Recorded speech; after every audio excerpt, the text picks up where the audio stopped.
Good evening, all, and welcome to the rebooted series of Math and You on the Overlapping Magisteria channel. Today is Rounded Pi Day.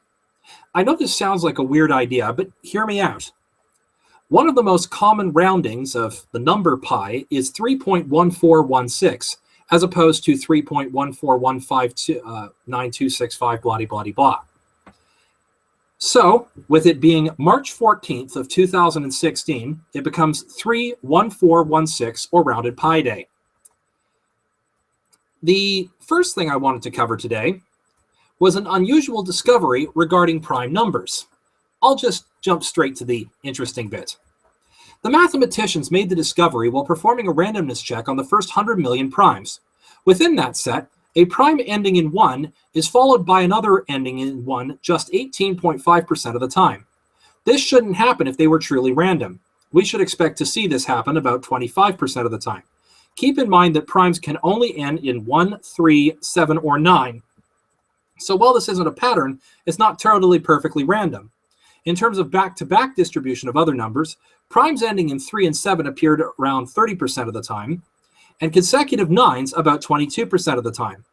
Importantly, this observation has nothing to do with the base 10 numbering system and is something inherent to the primes themselves. That's really weird and certainly unexpected. So what's going on? According to Soundararajan and Lemke Oliver, I'm not exactly sure how to pronounce that, it may have something to do with what's called the K-tuple conjecture, an old idea about how often pairs, triples, and larger sets of primes make an appearance. I will link the article to gizmodo.com in the description after this episode. The other reason I wanted to do this video is because there is a balance between loving and hating math in our culture. Some people have the concept of celebrating the idea, even if it's just buying pies on special at Save-On Foods, like a friend of mine did. They even shared a photo of special 3.14 each. Pi Day got the last two, they said. Since it's set for friends only, I don't think I can screen share that photo. But anyway, the other thing, of course, is that there are some people in our culture who really hate math for various reasons. And I'm going to try to find one such example. Here we go.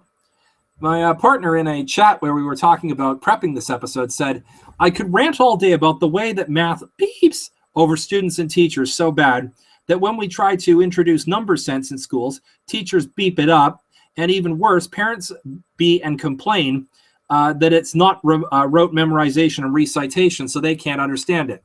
Teachers who can't think lead to students who can't learn. That's all they're going to say about it. They also said some personal stuff about if they basically appear on my show, they would lose my channel given their state of mind. So that's just a prime example of where things are at with that.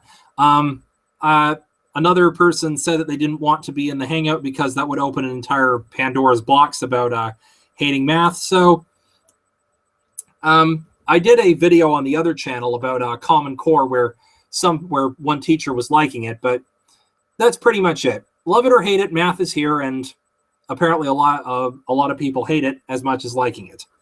So that's the reboot for the series. I will do more episodes in future about practical examples of how math can actually help you in your daily life.